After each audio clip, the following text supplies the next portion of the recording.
सबको जय मसीह की। और जैसा कि मैंने पिछले बार वीडियो बनाया था उन लोगों के लिए जो प्रार्थना नहीं करते हैं, परमेश्वर की आत्मा ने मेरे हृदय में डाला कि इस बार मैं ऐसा वीडियो बनाऊं जो कि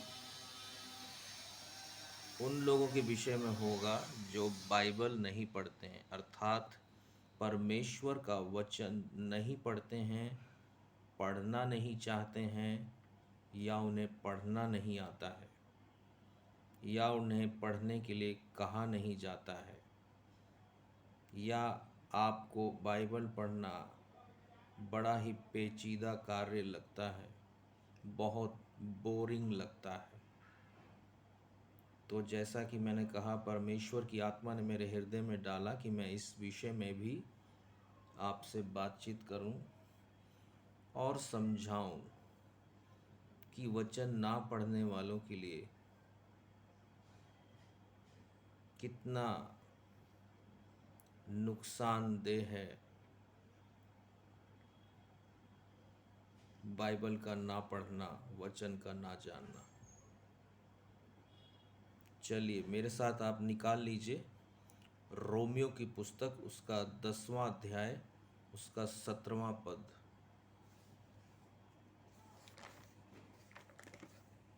रोमियो का 10, उसका 17।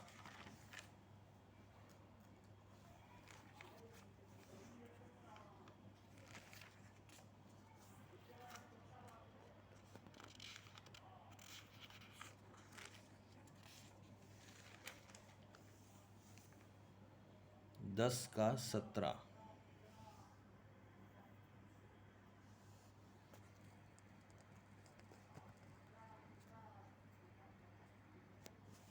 जी हाँ, रोमियो 10 उसका 17 लिखा है, अतः विश्वास सुनने से और सुनना परमेश्वर के वचन से होता है। जी हाँ, हमेशा ध्यान रखिए कि मनुष्य भी बातें करता है, शैतान भी बातें करता है, संसार भी बातें करता है, ये बदन भी बातें करता है, मगर उन सब से बढ़कर है परमेश्वर का वचन। जी हाँ, परमेश्वर का वचन भी हमसे बातचीत करता है। अतः विश्वास सुनने से और सुनना मसीह के वचन से होता है। यहाँ पर परमेश्वर का वचन होना चाहिए, पर मसीह के वचन से होता है लिखा हुआ है। जी हाँ, जब तक आप परमेश्वर का वचन नहीं पढ़ेंगे, आपको परमेश्वर की बातों का पता कैसे चलेगा? कैसे आप मुश्किल हालातों से बाहर निकल पाएंगे? कैसे सांसारिक बातों से बच पाएंगे? कैसे शैतानिक आजमाइशों से बच पाएंगे? कैसे जादू टोना तंत्र मंत्र वगैरह जैसी चीज़ों से बच पाएंगे? ये संसार, ये शैतान हमें निगल जाएगा। तभी परमेश्वर का वचन हमें दिया गया है कि संसार पर विजय पाने के लिए, शैतान को हराने के लिए और हमारे दिनचर्या में आगे बढ़ने के लिए, हमारी आत्मिक उन्नति के लिए परमेश्वर का वचन पढ़ना जरूरी है। जो लोग पढ़ नहीं सकते हैं या पढ़े लिखे नहीं हैं, उनके लिए वाकई दुख की बात है, मगर वो अपने किसी प्रियजन को पढ़ने के लिए कहकर वो वचन सुन सकते हैं, ताकि सुनने के द्वारा उनका विश्वास बढ़ सके। पर यदि हम बहाने लगा रहे हैं, बचने की कोशिश कर रहे हैं, परमेश्वर के वचन से दूर भाग रहे हैं, उसे हाथ नहीं लगाना चाहते हैं, छूना नहीं चाहते हैं, तो सारा दोष शैतान ही का नहीं होता है, हमारा भी होता है। क्योंकि प्रभु यीशु मसीह ने हमें एक इच्छा शक्ति अवश्य दी है। जो कि हमारे अधिकार में ही होती है। शैतान कितना भी आपको दबा सकता है, आपको पीछे धकेल सकता है, मगर आपकी इच्छा शक्ति को नहीं मार सकता है। यदि आप में बाइबल पढ़ने की, वचन पढ़ने की इच्छा शक्ति है, तो परमेश्वर का वचन पढ़ने से, सुनने समझने से आपको कोई भी रोक नहीं सकता है।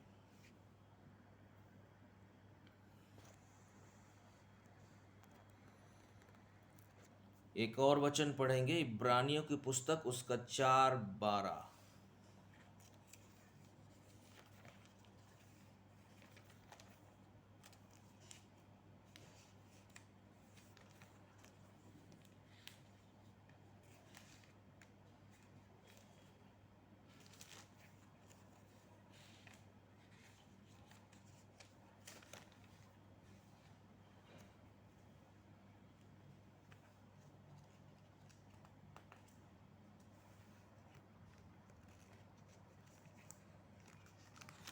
इब्रानियों का 4:12 जी। ये रहा उसका चौथा अध्याय।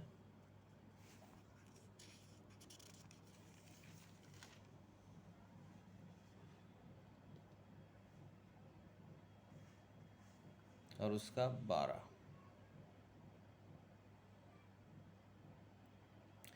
क्योंकि परमेश्वर का वचन जीवित और प्रबल और हर एक दोधारी तलवार से भी बहुत चोखा है, और प्राण और आत्मा को और गांठ गांठ और गूदे गूदे को अलग करके आर पार छेदता है, और मन की भावनाओं और विचारों को जांच करता है। जी हाँ, परमेश्वर का वचन अत्यंत बलशाली है, ताकतवर है, सामर्थी है, और वो कुछ भी कर सकता है, क्योंकि परमेश्वर का वचन जीवित है, प्रबल है, तलवार से भी चोखा है, दो धारी तलवार से भी बहुत चोखा है, और प्राण और आत्मा और गांठ गांठ और गूदे गूदे को अलग करके आर पार छेदता है, और मन की भावनाओं और विचारों को जांचता है। यानी कि परमेश्वर का वचन अपने आप में जीवन को रखता है। यदि कोई बाइबल नहीं पढ़ता है, परमेश्वर का वचन नहीं पढ़ता है, तो उसमें जीवन भी नहीं होगा। आप बहुत चर्च जाते होंगे, संगति करते होंगे, आराधना करते होंगे, अच्छी बात है, मगर परमेश्वर का वचन यदि आप नहीं पढ़ते हैं, तो उन अधिकारों को जो मनुष्य जाति को दिया गया है परमेश्वर के द्वारा, आप कभी नहीं जान सकते। यानी कि शैतानों से और इस संसार से, सांसारिक बातें और इस जीवन की शैतानिक अभिलाषाओं से आप बाहर नहीं आ सकते, क्योंकि आपको उन अधिकारों के बारे में पता ही नहीं है। यानी कि परमेश्वर का वचन आप जानते ही नहीं हैं। कितने मसीह भाई बहन आज गड्ढे में पड़े हैं। 2 साल, 3 साल, 5 साल, 10 साल, 15 साल, 20 साल, 50 साल हो चुके हैं उनको, मगर उनके जीवन में एक अंधकार बना हुआ है। क्यों? क्योंकि उन्होंने परमेश्वर के वचन से दूर भागा, क्योंकि वो परमेश्वर के वचन से दूर होते चले गए। सिर्फ यीशु मसीह को अंगीकार करना ही काफ़ी नहीं है, उसके अलावा उस परमेश्वर को जानना भी जरूरी है, जो कि आप उसके वचन को पढ़ने के द्वारा जानते और समझते हैं। जिस रीति से आप किसी कागज पर यूं ही साइन नहीं कर देते जब तक आप उसे पढ़ नहीं लेते, पढ़ने के द्वारा आपको पता चल जाता है कि वहाँ क्या लिखा है। क्या उन लाइनों में आपके हित की बातें हैं या आपके लिए विरोध की बातें हैं। ठीक उसी तरह परमेश्वर ने प्रभु यीशु मसीह में जो आशीषें, छुटकारा और चंगाई रखा है, वो बातें उसके वचनों में अर्थात बाइबल में लिखा है। यदि कोई वचन नहीं पढ़ता, यदि कोई वचन नहीं जानता, तो उसके लिए हाय है, क्योंकि वो अंधेरे में पड़ा हुआ एक व्यक्ति के समान है।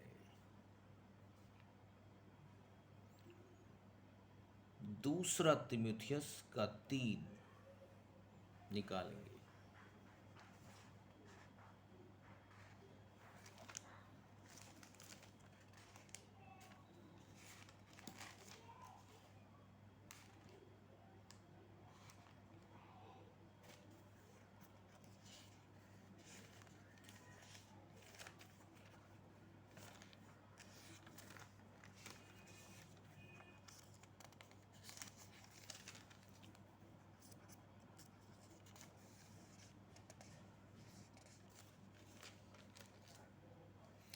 दूसरा तीमुथियुस का 3 उसका 16 और 17।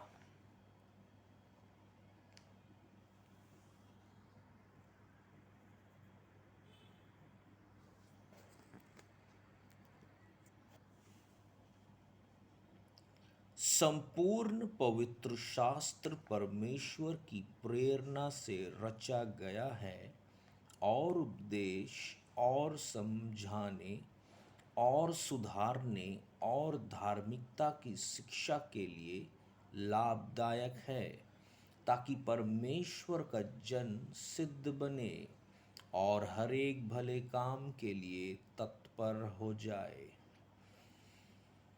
जी हाँ, संपूर्ण पवित्र शास्त्र यानी कि बाइबल, परमेश्वर का वचन, परमेश्वर की प्रेरणा से रचा गया है, यानी कि किसी मनुष्य के द्वारा बाइबल यानी कि वचन नहीं लिखा गया है।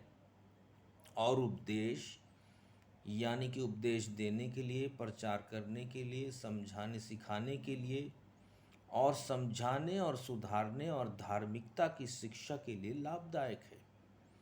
अगर आप बाइबल नहीं पढ़ते हैं, परमेश्वर के वचन को नहीं पढ़ते हैं या उसके वचन को नहीं जानते हैं, तो आप धार्मिकता की बातों को कैसे समझ पाएंगे?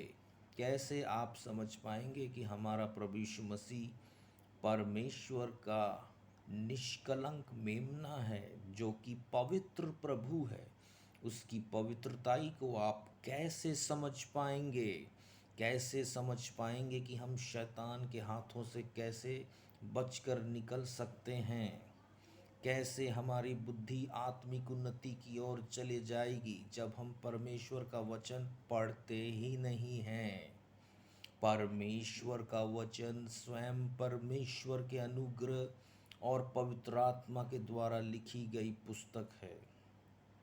ये कोई साधारण पुस्तक नहीं है। इस दुनिया में सबसे ज़्यादा बिकने वाली पुस्तक यानी कि परमेश्वर का वचन बाइबल ही है, क्योंकि इसका लेखक स्वयं परमेश्वर प्रभु यीशु मसीह है। और इन वचनों में अथाह गहरी बातें, भेद की बातें, अनंत काल की बातें, जीवन की बातें लिखी गई हैं। यदि आप इसे नहीं पढ़ रहे हैं तो आप उस कुएं में पड़े हुए मेंढक के समान हैं, जो टर टर तो कर सकता है मगर बाहर नहीं आ सकता है। लिखा है ताकि परमेश्वर का जन सिद्ध बने। सिद्ध का मतलब है परफेक्ट बने। किसी भी लेखक की बातें, टीवी में चलने वाली बातें, मोबाइल में चलने वाली बातें, दोस्त यारों की बातें, पड़ोसियों की बातें, रिश्तेदारों की बातें आपको सिद्ध नहीं बना सकती, पर परमेश्वर का वचन आपको सिद्ध बना सकता है और हर एक भले काम के लिए तत्पर कर सकता है। सोचिए कि आप परमेश्वर का वचन नहीं पढ़ रहे हैं तो फिर आपको कुछ नहीं आता है, आप कुछ नहीं जानते हैं। समझिए, उन व्यक्तियों को समझिए जो पुराने मसीह हैं, जो पुराने मसीह होने का दावा करते हैं पर वचन का ज्ञान तनिक भी नहीं है। वो क्या शैतान से लड़ेंगे, वो क्या संसार से लड़ेंगे। वो तो पाप में गिरते चले जाएंगे और शैतान उनको हमला करते चले जाएगा। जो लोग प्रतिदिन शैतान से जूझ रहे हैं, लड़ रहे हैं, आप कैसे बाहर निकल सकते हैं जब तक आप उसके वचन को नहीं पढ़ेंगे। आखिर गुप्त बातें, गहराई की बातें, भेद की बातें तो परमेश्वर के वचन में ही लिखी हुई है। भजन संहिता 119 का 11 पढ़ लेते हैं।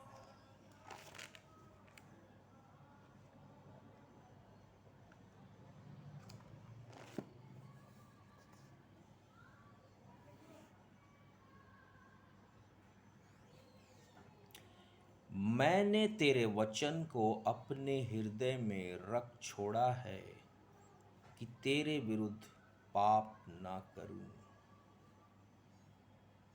जी हाँ,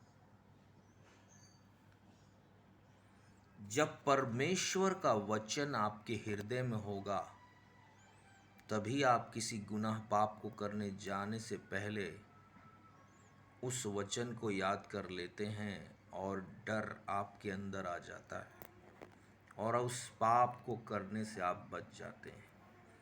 कहने का मतलब, जब परमेश्वर का वचन आपके भीतर होगा तभी वो आपसे बातें करेगा। आज लोग पवित्र आत्मा की आवाज़ सुनना चाहते हैं, नहीं जानते हैं कि परमेश्वर का वचन ही पवित्र आत्मा की आवाज़ है जो बातचीत करती है। एन टाइम में, एन वक्त पे परमेश्वर का वचन आपको याद आ जाएगा और वो आपको एक पिता की तरह मार्गदर्शन करेगा। सोचिए कि जो लोग वचन नहीं पढ़ते हैं, नहीं जानते हैं, उनके लिए क्या होगा। आप किस मनुष्य से बेहतरी की सलाह लेंगे, सब धोखा देंगे। और सलाह कितनी ही बढ़िया क्यों ना हो, वो नष्ट हो जाएगी, बिखर जाएगी, तितर बितर हो जाएगी। पर परमेश्वर का वचन कभी नहीं टलने का, वो कभी नहीं टलेगा।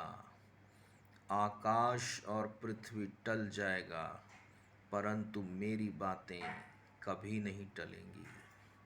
जी हाँ, मैं उन तमाम मसीह भाई बहनों से कहना चाहता हूँ कि अगर आप परमेश्वर के वचन से दूर हैं तो पास आ जाइए, पढ़िए, खोलिए, उसमें आपके लिए बातें हैं, आपके स्वर्ग जाने के लिए बातें हैं।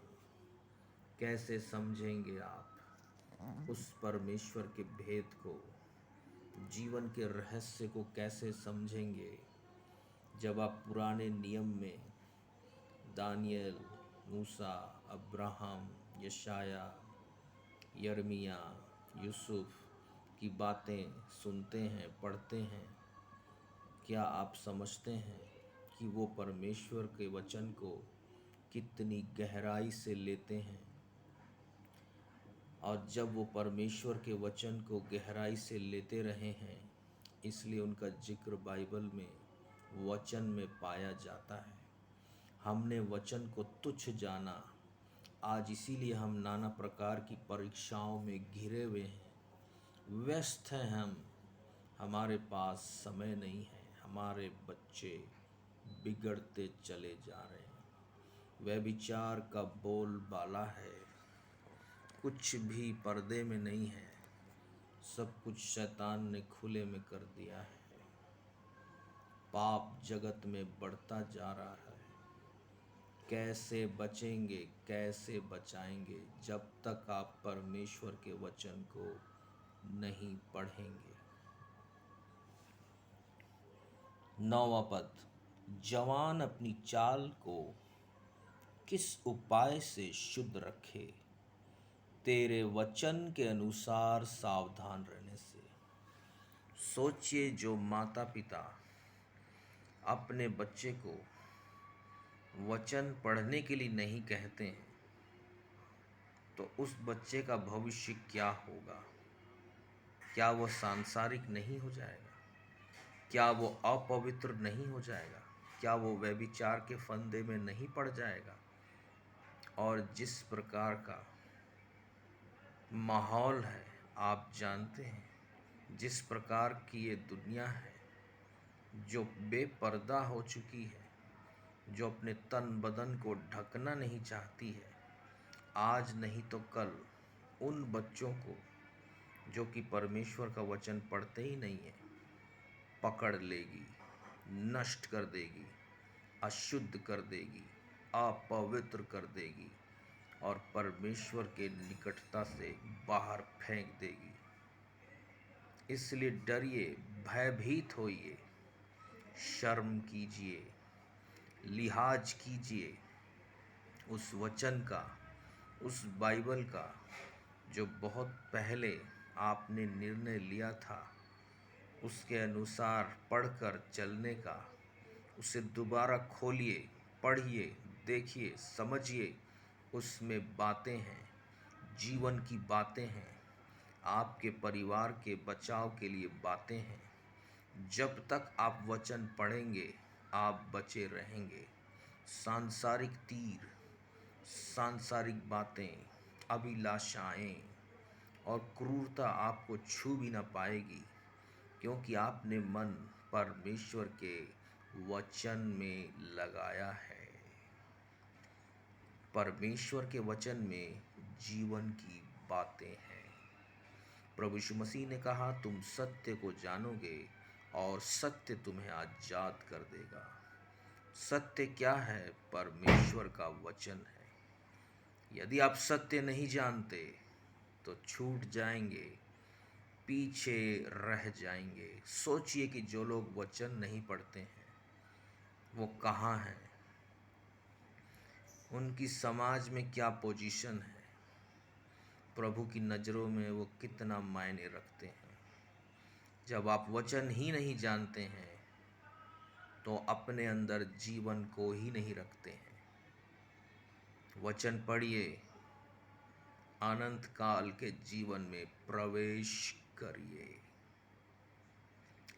धन्यवाद पिता परमेश्वर, जैसा आपने अगुवाई किया, मैंने आपके बच्चों को वैसा ही समझा दिया है, सुना दिया है, सिखा दिया है। जितने लोगों ने इसे सुना है और वो सुन रहे हैं, उन पर अति करुणा और कृपा होती चली जाए, उनके बंधन टूटते चले जाएं और आज ही से वो वचन पढ़ना फिर से आरंभ करें। सारा आदर महिमा आपको देते हैं, यीशु मसीह के नाम से मांगते हैं। आमीन, आमीन, आमीन। सबको जय मसीह की।